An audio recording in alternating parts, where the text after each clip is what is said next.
जहां एक ओर छत्तीसगढ़ में भारत के राजवंश जैसे कि मौर्य, वाकाटक, गुप्त व सातवाहनों ने शासन किया, वहीं दूसरी ओर छत्तीसगढ़ के कुछ क्षेत्रीय राजवंश ने भी यहां पर अपना वर्चस्व स्थापित किया। जैसे कि आरंग में राजर्षि तुल्य वंश, सिरपुर में सरबपुरी वंश व पांडु वंश, बस्तर के नल नाग वंश, कांकेर के सोम वंश व कोरबा के बाण वंश। आज के इस वीडियो में हम छत्तीसगढ़ के इन्हीं क्षेत्रीय राजवंशों के बारे में डिटेल में जानेंगे कि कैसे इन राजवंशों ने छत्तीसगढ़ के इतिहास में अपनी जगह बनाई। मैं संदीप सर आपका हमारे चैनल अनिष्क एकेडमी में स्वागत करता हूं। यदि आप हमारे चैनल पर नए हैं तो अभी हमारे चैनल अनिष्क एकेडमी को सब्सक्राइब कर लें, क्योंकि हम आपके लिए लेकर आते हैं छत्तीसगढ़ के इतिहास से संबंधित परीक्षा उपयोगी महत्वपूर्ण तथ्य। साथ ही बेल आइकन जरूर दबा दें ताकि नेक्स्ट वीडियो की नोटिफिकेशन आपको तुरंत मिल जाए। चलिए शुरू करते हैं। छत्तीसगढ़ के क्षेत्रीय राजवंशों में पहला राजवंश राजर्षि तुल्य वंश। छत्तीसगढ़ के राजर्षि तुल्य वंश का शासनकाल था 4वीं शताब्दी से लेकर के 6वीं शताब्दी तक। राजर्षि तुल्य वंश की राजधानी थी आरंग। आरंग जो कि रायपुर जिले में स्थित एक नगर पंचायत है और आरंग जिसे मंदिरों का शहर भी कहा जाता है। यही आरंग छत्तीसगढ़ के राजर्षि तुल्य वंश की राजधानी थी। छत्तीसगढ़ के क्षेत्रीय राजवंश में सर्वप्रथम राजवंश राजर्षि तुल्य वंश था। राजर्षि तुल्य वंश के संस्थापक सुरा थे, इसलिए राजर्षि तुल्य वंश को सुरा राजवंश भी कहा जाता है। यह क्वेश्चन पूछा गया है कि किस राजवंश को सुरा राजवंश के नाम से जाना जाता है, तो जिसका उत्तर होगा राजर्षि तुल्य वंश को। क्यों? क्योंकि इसके संस्थापक कौन थे? सुरा। राजर्षि तुल्य वंश के प्रमुख शासक थे सुरा, दैत प्रथम, विभीषण, भीमसेन प्रथम, दैत द्वितीय व भीमसेन द्वितीय। राजर्षि तुल्य वंश के शासक राज्य योगी की उपाधि धारण करते थे और राजर्षि तुल्य वंश की जानकारी भीमसेन द्वितीय के आरंग ताम्रपत्र से मिलती है। तो ये थी राजर्षि तुल्य वंश के संबंध में कुछ महत्वपूर्ण तथ्य। यहाँ आपको याद रखनी है कि राजर्षि तुल्य वंश की राजधानी थी आरंग। राजर्षि तुल्य वंश छत्तीसगढ़ के क्षेत्रीय राजवंश में सर्वप्रथम राजवंश था। राजर्षि तुल्य वंश के संस्थापक सुरा थे, इसलिए इसे सुरा राजवंश भी कहा जाता है। और राजर्षि तुल्य वंश की जानकारी हमें मिलती है भीमसेन द्वितीय के आरंग ताम्रपत्र। छत्तीसगढ़ के सरबपुरी वंश का शासनकाल था 5वीं शताब्दी से लेकर 6वीं शताब्दी तक। सरबपुरी वंश के संस्थापक थे सरबराज और सरबपुरी वंश की राजधानी थी सरबपुर, जिसे वर्तमान में सारंगगढ़ के नाम से जाना जाता है, और इनकी उपराजधानी थी सिरपुर। ये आपको याद रखनी है कि सरबपुरी वंश की पहली राजधानी सरबपुर थी और दूसरी राजधानी सिरपुर। सरबपुरी वंश के शासक वैष्णव धर्म के अनुयायी थे और सरबपुरी वंश के राज चिन्ह थी गजलक्ष्मी। सरबपुरी वंश को अमरारी अमरज कुल भी कहा जाता है। यह क्वेश्चन पूछा गया है कि किस वंश को अमरारी अमरज कुल के नाम से जाना जाता है, जिसका सही उत्तर है सरबपुरी वंश।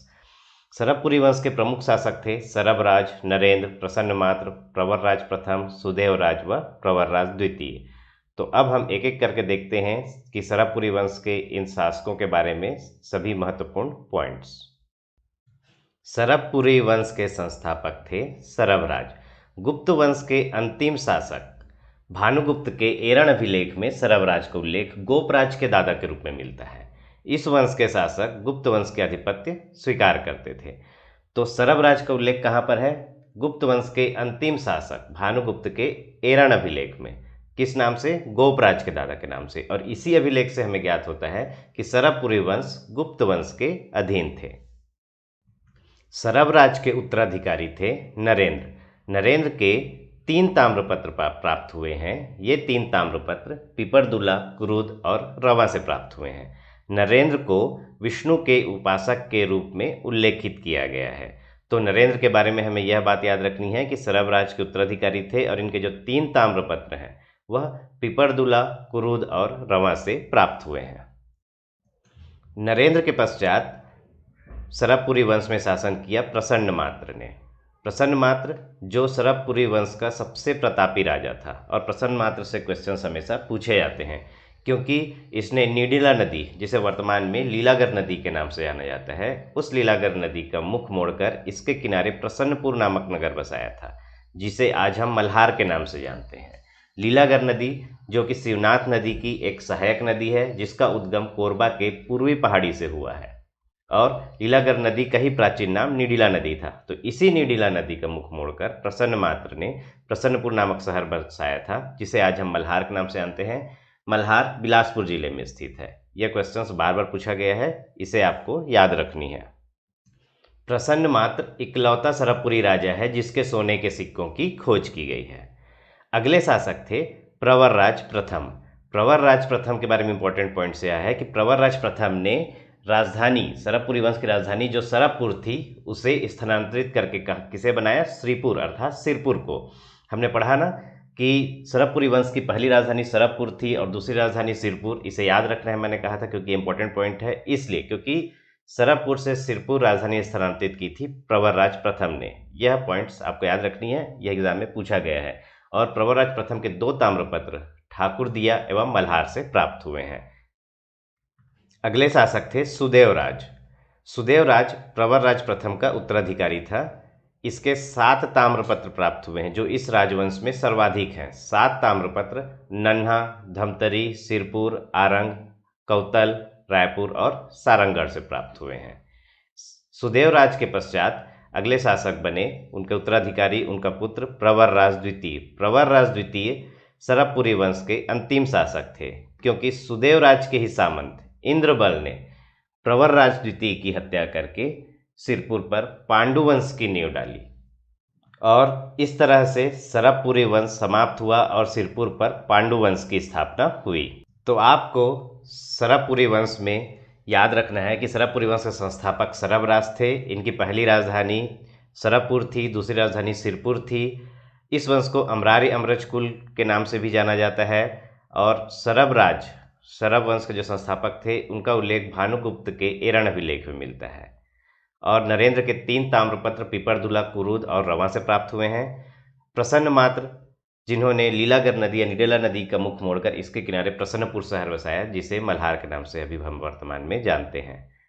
और प्रवरराज प्रथम ने राजधानी स्थानांतरित की सरबपुर से सिरपुर। सुदेवराज के सामंत इंद्रबल ने सुदेवराज के पुत्र प्रवरराज द्वितीय की हत्या करके सिरपुर पर पांडुवंश की स्थापना की। तो ये थी सिरपुर में सरबपुरी वंश से संबंधित सभी महत्वपूर्ण तथ्य, जहां से हमेशा क्वेश्चंस बनते हैं। सरबपुरी वंश के पश्चात छत्तीसगढ़ में पांडुवंश ने शासन किया। पांडुवंश का शासनकाल था 6वीं शताब्दी से लेकर 7वीं शताब्दी तक। अभी हमने पढ़ा कि इंद्रबल ने सरबपुरी वंश को समाप्त कर छत्तीसगढ़ में पांडुवंश की स्थापना की। सुदेवराज के सामंत थे इंद्रबल। इंद्रबल ने सुदेवराज के ही पुत्र प्रवरराज द्वितीय की हत्या करके सिरपुर पर सरबपुरी वंश को समाप्त करके छत्तीसगढ़ में पांडुवंश की स्थापना की। मध्य भारत में 2 पांडुवंशों ने शासन किया, मैकल के पांडुवंश और सिरपुर के पांडुवंश। तो हमें छत्तीसगढ़ के इतिहास में सिरपुर के पांडुवंश के बारे में पढ़ना है। सिरपुर के पांडुवंश का संस्थापक उदयन को माना जाता है और उदयन को पांडुवंश का आदि पुरुष भी कहा जाता है। पांडुवंश की राजधानी थी सिरपुर। कालिंजर शिलालेख में यह उल्लेख है कि पांडुवंश के संस्थापक व आदि पुरुष उदयन को कहा जाता था और पांडुवंश के वास्तविक संस्थापक थे इंद्रबल, जिन्हें परम भागवत की उपाधि प्राप्त हुई थी। पांडुवंश को छत्तीसगढ़ में मंदिरों के निर्माण का काल कहा जाता है। ऐसा माना जाता है कि पांडुवंश से ही छत्तीसगढ़ में मंदिरों का निर्माण प्रारंभ हुआ, इसलिए पांडुवंश को छत्तीसगढ़ में मंदिरों के निर्माण का काल कहा जाता है। अब हम देखते हैं सिरपुर के पांडुवंश के प्रमुख शासक, जिनमें पहले शासक थे उदयन। अभी हमने बताया कि कालिंजर शिलालेख के अनुसार इस वंश के संस्थापक उदयन को माना जाता है और इसे ही पांडुवंश का आदि पुरुष भी कहा गया है। इंद्रबल के बारे में सरबपुरी वंश में हमने जाना था कि इंद्रबल सरबपुरी शासक सुदेवराज का सामंत था। सुदेवराज की मृत्यु के पश्चात सुदेवराज के पुत्र प्रवरराज द्वितीय की हत्या करके इंद्रबल ने सिरपुर में पांडुवंश की स्थापना की। इसलिए छत्तीसगढ़ में पांडुवंश का वास्तविक संस्थापक इंद्रबल को माना जाता है। इंद्रबल ने इंद्रपुर नामक नगर बसाया था, जिसे हम वर्तमान में खरौद के नाम से जानते हैं, और इंद्रबल ने ही खरौद के लक्ष्मणेश्वर मंदिर का निर्माण करवाया था। तो यह क्वेश्चन पूछा जाता है कि खरौद नगर किसने बसाया, या फिर खरौद के लक्ष्मणेश्वर मंदिर का निर्माण किसने करवाया? तो जिसका सही उत्तर होगा कि पांडु वंश के इंद्रबल ने। इंद्रबल के 4 पुत्र थे, नन्नराज प्रथम, सुरबल, ईशान देव व भवदेव। तो खरौद से प्राप्त ईशान देव के शिलालेख में इंद्रबल का उल्लेख मिलता है, अर्थात इंद्रबल की जानकारी हमें मिलती है इंद्रबल के पुत्र ईशान देव के शिलालेख, जो हमें कहाँ से प्राप्त हुए हैं? खरौद से। पांडु वंश के अगले शासक थे महाशिव तितरदेव। महाशिव तितरदेव इस वंश के प्रतापी राजा थे। महाशिव तितरदेव को सकल कोसलाधिपति की उपाधि प्राप्त हुई थी और ये वैष्णव धर्म के अनुयायी थे और इनकी राजमुद्रा थी गरुड़। तो ये क्वेश्चंस पूछा गया है कि पांडु वंश के किस शासक को सकल कोसलाधिपति की उपाधि प्राप्त हुई थी? जिसका उत्तर होगा महाशिव तितरदेव। या किस शासक ने गरुड़ नामक राजमुद्रा चलाई थी? तो जिसका भी उत्तर होगा महाशिव तितरदेव। महाशिव तितरदेव के पश्चात पांडु वंश के अगले शासक बने हर्षगुप्त। हर्षगुप्त का विवाह मगध के मौखरी वंश के राजा सूर्यवर्मा की पुत्री रानी वाष्टा से हुआ था। ये बहुत इंपॉर्टेंट पॉइंट है, इसे आपको याद रखना है कि हर्षगुप्त का विवाह रानी वाष्टा से हुआ था, क्योंकि हर्षगुप्त की मृत्यु के पश्चात रानी वाष्टा ने ही अपने पति की स्मृति में सिरपुर में प्रसिद्ध लक्ष्मण मंदिर का निर्माण कार्य प्रारंभ करवाया था। तो सिरपुर में जो स्थित लक्ष्मण मंदिर है, जिसे विष्णु मंदिर के नाम से भी जाना जाता है सिरपुर का, तो सिरपुर के विष्णु मंदिर या लक्ष्मण मंदिर का निर्माण कार्य किसने प्रारंभ करवाया था? तो जिसका सही उत्तर होगा रानी वाष्टा, जो कि पांडुवंश के शासक हर्षगुप्त की पत्नी थी। सिरपुर के लक्ष्मण मंदिर को विष्णु मंदिर के नाम से भी जाना जाता है, क्योंकि यहाँ पर भगवान विष्णु की प्रतिमा है और यह मंदिर लाल ईंटों से निर्मित गुप्तकालीन श्रेष्ठ नमूना है। पांडु वंश के अगले शासक थे महाशिव गुप्त बलार्जुन। महाशिव गुप्त बलार्जुन के शासनकाल को छत्तीसगढ़ के इतिहास का स्वर्णकाल कहा जाता है। छत्तीसगढ़ के इतिहास का स्वर्णकाल किसके शासनकाल को कहा जाता है? महाशिव गुप्त बलार्जुन के। यह क्वेश्चंस पूछा गया है। पांडु वंश की वंशी शासकों में सर्वाधिक शासन इन्हीं का था और महाशिव गुप्त बलार्जुन शैव धर्म के अनुयायी थे और इन्हें परम महेश्वर की उपाधि मिली थी। महाशिव गुप्त बलार्जुन ने सिरपुर में प्रसिद्ध लक्ष्मण मंदिर का निर्माण कार्य पूरा करवाया था। वही सिरपुर के लक्ष्मण मंदिर या विष्णु मंदिर जिसे हर्षगुप्त की पत्नी रानी वाष्टा ने बनवाया था, जिसका निर्माण कार्य पूरा करवाया महाशिव गुप्त बलार्जुन ने। यह बात आपको याद रखनी है। दोनों क्वेश्चंस बनते हैं कि सिरपुर के विष्णु मंदिर का निर्माण किसने करवाया? जिसका उत्तर होगा रानी वाष्टा ने। और निर्माण कार्य पूरा किसने करवाया? जिसका उत्तर होगा महाशिव गुप्त बलार्जुन ने। महाशिव गुप्त बालार्जुन के शासनकाल में प्रसिद्ध चीनी यात्री वेनसोंग 639 ईस्वी में सिरपुर व मल्हार की यात्रा की थी। यह क्वेश्चन से पूछा गया है कि वेनसोंग ने सिरपुर व मल्हार की यात्रा किसके शासनकाल में की थी? जिसका उत्तर होगा महाशिव गुप्त बालार्जुन। पांडु वंश के 27 ताम्रपत्र सिरपुर से प्राप्त हुए हैं, जिसका सर्वप्रथम अध्ययन डॉक्टर विष्णु सिंह व डॉक्टर रमेंद्रनाथ ने किया। तो पांडु वंश के 27 ताम्रपत्र प्राप्त हुए सिरपुर से, जिसका अध्ययन किया था डॉक्टर विष्णु सिंह ठाकुर व डॉक्टर रमेंद्रनाथ ने। और पांडु वंश के समकालीन वंश थे हर्षवर्धन, जो कि पुष्यभूति वंश के शासक थे, और पुलकेशिन द्वितीय, जो कि चालुक्य वंश के बादामी शाखा के शासक थे। तो अब जब छत्तीसगढ़ में पांडु वंश का शासन चल रहा था, उस समय भारत में, ये भारत के राजवंश थे, भारत में हर्षवर्धन व पुलकेशिन द्वितीय का शासन चल रहा था। अगला पॉइंट है कि एहोल अभिलेख पुलकेशिन द्वितीय के दरबारी कवि थे रविकीर्ति, जिनकी रचना है एहोल अभिलेख। तो उस एहोल अभिलेख के अनुसार महाशिव गुप्त बालार्जुन ने पुलकेशिन द्वितीय की अधीनता स्वीकार की थी। तो यह पॉइंट आपको याद रखनी है कि किस अभिलेख के अनुसार महाशिव गुप्त बालार्जुन ने पुलकेशिन द्वितीय की अधीनता स्वीकार की थी? तो पुलकेशिन द्वितीय के दरबारी कवि रविकीर्ति के एहोल अभिलेख के अनुसार। आगे देखते हैं पांडुवंशी स्थापत्य कला।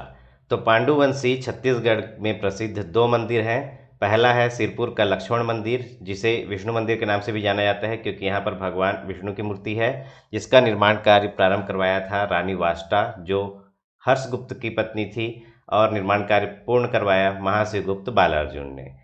दूसरा जो मंदिर है पांडुवंशी, वह है खरौद का लक्ष्मणेश्वर मंदिर, जो भगवान शिव का मंदिर है, जिसका निर्माण करवाया था इंद्रबल ने। और यह क्यों फेमस है? क्योंकि यहाँ पर 1,25,000 चावल व छिद्र है। तो यह बात आपको याद रखनी है कि सिरपुर का लक्ष्मण मंदिर व खरौद का लक्ष्मणेश्वर मंदिर पांडुवंशी स्थापत्य कला का उदाहरण है।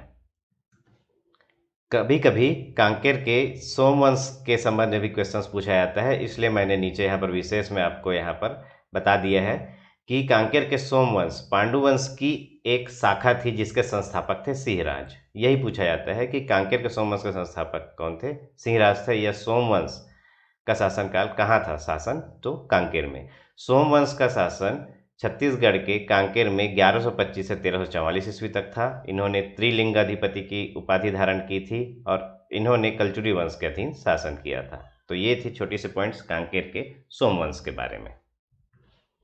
तो आज हमने जाना छत्तीसगढ़ के क्षेत्रीय राजवंश में राजर्षि तुल्य वंश, सरबपुरी वंश व पांडु वंश से संबंधित सभी परीक्षा उपयोगी महत्वपूर्ण तथ्य।